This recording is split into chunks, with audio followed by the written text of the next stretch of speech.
आणि आताची एक महत्त्वाची बातमी आपण पाहतोय। नीट 2026 ची परीक्षा रद्द झालेली आहे। आताची महत्त्वाची बातमी, नीट 2026 ची परीक्षा रद्द झालेली आहे।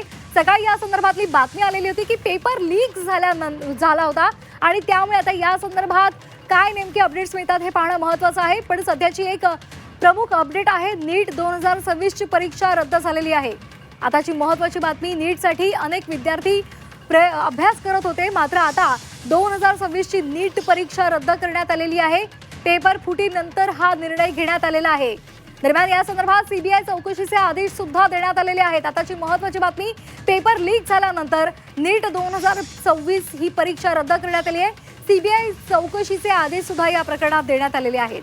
तर सातत्याने पेपर फुटी होत असल्यामुळे या प्रकरणामध्ये आता चौकशीचे आदेश सीबीआयला देण्यात आलेले आहेत।